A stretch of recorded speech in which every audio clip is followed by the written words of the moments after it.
Hello everyone, this is Shweta and you are watching Shweta का अड्डा। तो हमने स्टार्ट किया था क्लास 8 साइंस का 6 chapter which is combustion and flame. Previous video में हमने डिस्कशन की थी कंबशन और इग्निशन टेम्परेचर के बारे में। जिन्होंने वो वीडियो नहीं देखा है तो आप ऊपर दिए गए आई बटन पर क्लिक करके उसे देख सकते हैं। आज इस वीडियो में हम बात करेंगे how do we control fire, different types of combustion के बारे में और फ्लेम के बारे में। ओके तो चलिए स्टार्ट करते हैं। सबसे पहले हमारे पास है how do we control fire. हम फायर को कैसे कंट्रोल कर सकते हैं। देखो, इस टॉपिक को पढ़ने से पहले हमें ये पता होना जरूरी है कि फायर को प्रोड्यूस करने के लिए कौन कौन सी कंडीशंस नेसेसरी हैं। Number 1, fuel. देखो, अगर फ्यूल नहीं होगा तो आग किसको लगेगी, है ना। तो फायर को प्रोड्यूस करने के लिए सबसे पहली रिक्वायरमेंट क्या है, फ्यूल का होना। ओके तो फ्यूल किसी भी तरह का हो सकता है, जैसे LPG, CNG, petrol, diesel, would. Okay number 2 is air.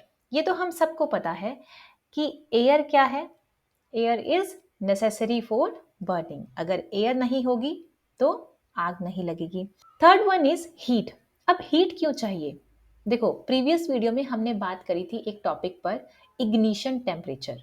हर एक जो कंबस्टिबल सब्सटेंस है उसका कुछ ना कुछ इग्निशन टेम्परेचर होता है। इग्निशन टेम्परेचर क्या है, सबसे कम टेम्परेचर जिस टेम्परेचर पर कोई सब्सटेंस फायर को कैच करे। ओके तो अगर उस कंबस्टिबल सब्सटेंस का टेम्परेचर इग्निशन टेम्परेचर से कम है तो वो फायर को कैच नहीं करेगा। लेकिन जैसे ही उस कंबस्टिबल सब्सटेंस का टेम्परेचर इग्निशन टेम्परेचर को रीच किया तो उसे आग लग जाएगी। तो उस सब्सटेंस का टेम्परेचर इंक्रीज करने के लिए क्या चाहिए, हीट। ओके तो हीट इसलिए जरूरी है। अब हम बात करते हैं कि फायर को कैसे कंट्रोल में किया जा सकता है। देखो, fire can be controlled by removing one और मोर ऑफ दीज रिक्वायरमेंट्स। देखो, फायर को प्रोड्यूस करने के लिए ये 3 चीजें रिक्वायर्ड हैं। अगर हम इनमें से एक या एक से ज्यादा चीजों को हटा दें, रिमूव कर दें, तो फायर अपने आप बुझ जाएगी, है ना। The job of a fire extinguisher is to cut off the supply of air. Fire extinguisher जो है उसकी जॉब क्या है, उसने क्या करना है, या तो एयर की सप्लाई को कट कर दे और to bring down the temperature of the fuel, या जिस फ्यूल को आग लगी है अगर उसका टेम्परेचर वो डाउन कर दे। टेम्परेचर डाउन करने से क्या होगा, उस फ्यूल का जो टेम्परेचर है वो इग्निशन टेम्परेचर से कम हो जाएगा। तो क्या होगा, आग अपने आप बुझ जाएगी। और बोथ, या फिर ये दोनों चीजें कर दे, एयर की सप्लाई को भी कट कर दे और फ्यूल के टेम्परेचर को भी डिक्रीज कर दे, ठीक है, तब भी आग बुझ जाएगी।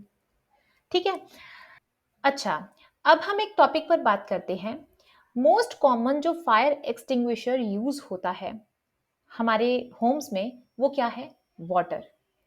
लेकिन वाटर को कब हम as a fire extinguisher use नहीं कर सकते, जब या तो किसी ऑयल या पेट्रोल को आग लगी है या फिर किसी इलेक्ट्रिकल इक्विपमेंट को आग लगी है। ऐसा क्यों, देखो, सिंपल सी बात है, अगर किसी इलेक्ट्रिकल इक्विपमेंट को आग लगी है तो हमें पता है जो वाटर है वो गुड कंडक्टर ऑफ इलेक्ट्रिसिटी है। तो जो उस इलेक्ट्रिकल इक्विपमेंट पर पानी डालेगा तो नुकसान तो उसी का होगा, है ना, और इलेक्ट्रिकल इक्विपमेंट भी डैमेज हो जाएगा। सेकेंडली, अगर पेट्रोल या फिर किसी तरह की ऑयल को आग लगी है और उस पर हम पानी डाल दें तो क्या होगा, आग तब भी नहीं बुझेगी। क्यों, क्योंकि हमें पता है जो ऑयल है वो हल्का होता है, लाइटर होता है वाटर से, और वो अगेन पानी के ऊपर तैरना शुरू कर देगा और आग बुझेगी नहीं। ओके तो ऐसे केसेस में क्या करते हैं, अगर किसी इलेक्ट्रिकल इक्विपमेंट को आग लगी है या फिर किसी तरह के ऑयल या पेट्रोल को आग लगी है, वहां पर हम पानी का इस्तेमाल कर नहीं सकते, तो किसे हम as a fire extinguisher use करेंगे, तो वहां पर यूज किया जाता है कार्बन डाइऑक्साइड का। ठीक है, कार्बन डाइऑक्साइड को हाई प्रेशर के अंडर कंप्रेस करके सिलेंडर्स के अंदर फिल किया जाता है, और सिलेंडर्स के अंदर जब उसे हाई प्रेशर के अंडर फिल करते हैं तो वो लिक्विफाई हो जाती है, और जब उसका इस्तेमाल होता है आग को बुझाने के लिए और वो सिलेंडर से बाहर निकलती है तो वो अगेन गैशियस फॉर्म में आ जाती है। ओके। कार्बन डाइऑक्साइड जो है वो हेवियर होती है ऑक्सीजन से, तो जैसे ही सिलेंडर में से कार्बन डाइऑक्साइड बाहर निकलेगी वो एक ब्लैंकेट का काम करेगी, वो ब्लैंकेट की तरह पूरी फायर को कवर कर लेगी। कार्बन डाइऑक्साइड हैवी होने की वजह से नीचे नीचे रहेगी और ऑक्सीजन जो है वो ऊपर रहेगी। तो यहाँ पर कार्बन डाइऑक्साइड क्या कर रही है, एक बैरियर का काम कर रही है, किसमें, ऑक्सीजन और उस फायर के बीच में। ठीक है, अगर ऑक्सीजन नहीं होगी तो जो फायर है वो अपने आप एक्सटिंग्विश हो जाएगी। Okay. Next is types of combustion. Combustion के कौन कौन से टाइप्स हैं? Number 1, rapid combustion. रैपिड का मतलब है जल्दी, यानी इस कंबशन में जो सब्सटेंस है वो रैपिडली यानी जल्दी बर्न करता है, जिसकी वजह से हीट और लाइट का प्रोडक्शन होता है। यहाँ पर सब्सटेंस को बर्न करने के लिए एक्सटर्नल हीट की रिक्वायरमेंट होती है। For example burning of LPG. हमारे किचन में एलपीजी सिलेंडर होता है। जब हम अपने गैस स्टोव का नॉब ऑन करते हैं तो क्या होता है, बर्नर में से गैस बाहर निकलती है। तो वो खुद ब खुद तो बर्न होगी नहीं, उसके लिए चाहिए एक्सटर्नल हीट, जो कहाँ से मिलेगी, लाइटर की हेल्प से। Okay. Second is spontaneous combustion. इस कंबशन में क्या होता है, जो मटेरियल है वो सडनली बर्स्ट कर जाता है फ्लेम्स के अंदर, अचानक से सब्सटेंस को आग लग जाती है और यहाँ पर एक्सटर्नल हीट भी नहीं लग रही। तो ऐसी कंबशन को हम क्या कहेंगे, spontaneous combustion. For example phosphorus. Phosphorus एक ऐसा एलिमेंट है जिसको हम वाटर के अंदर स्टोर करते हैं। क्यों? क्योंकि जैसे ही ये एयर के कांटेक्ट में आता है, वो भी रूम टेम्परेचर पर, तो ये आग पकड़ लेता है। ठीक है। Third one is explosion. इसमें क्या होता है, जो सब्सटेंस है वो सडनली बर्न करता है, जिसकी वजह से हीट और लाइट का प्रोडक्शन तो होता ही है, साथ में साउंड भी प्रोड्यूस होती है। और यहाँ पर सब्सटेंस को बर्न करने के लिए एक्सटर्नल हीट या फिर प्रेशर रिक्वायर्ड होता है। Okay. A large amount of gas formed in the reaction is liberated. Explosion के केस में लार्ज अमाउंट ऑफ गैस भी इवॉल्व होती है। ठीक है। For example explosion of crackers. जब क्रैकर्स एक्सप्लोड करते हैं तो क्या होता है, हीट, लाइट और साउंड भी प्रोड्यूस होती है। ओके। और यहाँ पर क्रैकर्स को एक्सप्लोड करने के लिए क्या चाहिए, एक्सटर्नल हीट या फिर प्रेशर। ठीक है। तो हमने कंबशन की 3 टाइप्स पढ़े, रैपिड कंबशन, स्पॉन्टेनियस कंबशन और एक्सप्लोजन। रैपिड कंबशन में जो सब्सटेंस है वो बहुत जल्दी बर्न करता है और हीट और लाइट का प्रोडक्शन होता है। इस केस में एक्सटर्नल हीट की रिक्वायरमेंट होती है। स्पॉन्टेनियस कंबशन में क्या होता है, जो सब्सटेंस है वो सडनली फ्लेम्स के अंदर बर्स्ट कर जाता है और इसमें एक्सटर्नल हीट रिक्वायर्ड नहीं होती।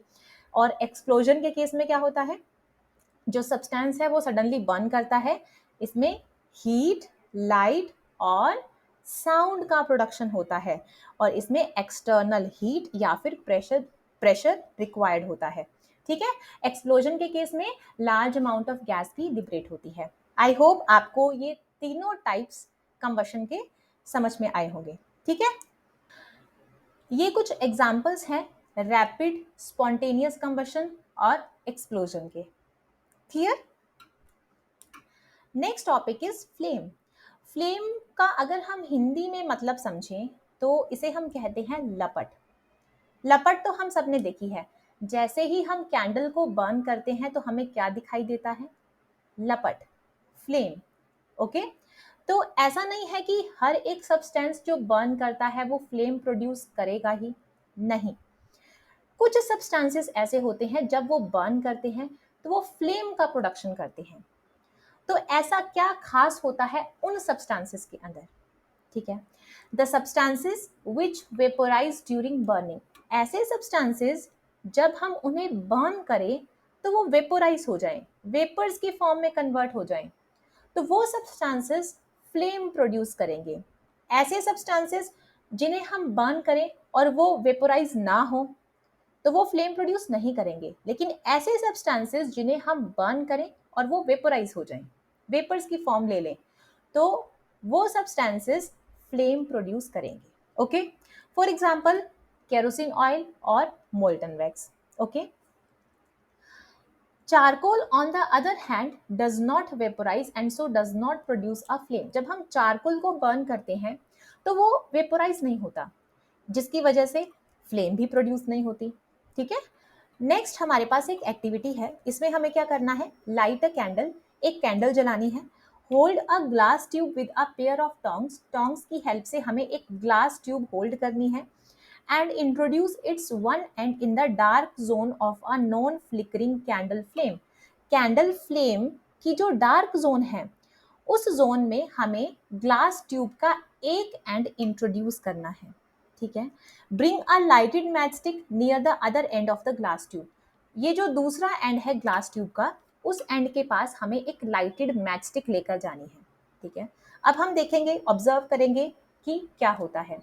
देखो, जब हम दूसरे एंड पर लाइटेड मैचस्टिक लेकर गए तो वहां पर भी हम एक फ्लेम को ऑब्जर्व करेंगे। तो आप डायग्राम में देख सकते हैं, यहां पर भी एक फ्लेम ऑब्जर्व होगी। ऐसा क्यों? क्योंकि यहां पर जब कैंडल मेल्ट हो रही है तो वेपर्स बन रहे हैं, वो वेपर्स इस ग्लास ट्यूब से होते हुए दूसरे एंड तक जाएंगे।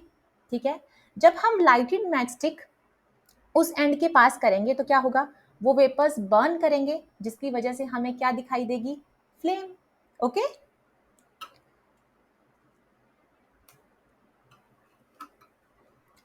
Next is structure of a flame. Flame की स्ट्रक्चर कैसी होती है? देखो, जो कैंडल फ्लेम है उसमें 3 मेन जोन्स होती हैं। कौन कौन सी? Outer zone, middle zone and inner zone.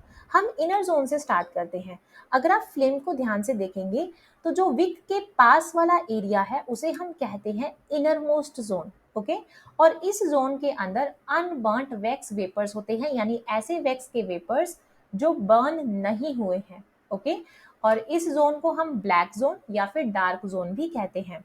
तो पिछली जो एक्टिविटी अभी हमने पढ़ी है उसमें हम ग्लास रोड को डार्क जोन में इंट्रोड्यूस करते थे, तो यही है वो डार्क जोन, इसी जोन में हम वो ग्लास रोड इंट्रोड्यूस करेंगे। Okay, then coming to the second zone which is middle zone. Middle zone के अंदर क्या हो रहा है, पार्शियल कंबशन होता है वैक्स वेपर्स का। ओके, इस जोन को हम येलो जोन भी कहते हैं। Coming to the third one which is outer zone. Outer zone के अंदर क्या हो रहा है, कंप्लीट कंबशन, यानी यहाँ पर सारे के सारे जो वैक्स के वेपर्स हैं उनका कंबशन हो रहा है, और इस जोन को हम ब्लू जोन भी कहते हैं। ओके, अगर हम बात करें कि इन तीनों जोन्स में से कौन सी लीस्ट हॉट है और कौन सी हॉटेस्ट है, तो जो इनर मोस्ट जोन है वो लीस्ट हॉट होती है, सबसे कम गर्म होती है, और जो मिडल है वो मॉडरेटली हॉट, एंड जो आउटर मोस्ट जोन है वो हॉटेस्ट होती है। Okay, clear? Goldsmiths blow the outermost zone of a flame with a metallic blow pipe. जो गोल्डस्मिथ्स होते हैं वो क्या करते हैं, फ्लेम की जो आउटरमोस्ट जोन है उसे ब्लो करते हैं, किसकी हेल्प से, एक मेटेलिक ब्लो पाइप की हेल्प से। तो आप डायग्राम में देखिए, ये है फ्लेम, इसका जो आउटरमोस्ट जोन है उसे ब्लो करेंगे, किसकी हेल्प से, मेटेलिक ब्लो पाइप की हेल्प से, ताकि क्या कर सके, गोल्ड या फिर सिल्वर को मेल्ट कर सकें। तो वो आउटरमोस्ट जोन को ही क्यों ब्लो करते हैं, क्योंकि वो हॉटेस्ट पार्ट होता है फ्लेम का। ठीक है, तो अगर हॉटेस्ट पार्ट होगा तो क्या होगा, गोल्ड और सिल्वर आसानी से मेल्ट कर जाएंगे। ठीक है, clear? So that's all in today's video. मिलते हैं नेक्स्ट वीडियो में एक नए टॉपिक के साथ। Till then stay happy and please don't forget to subscribe my channel.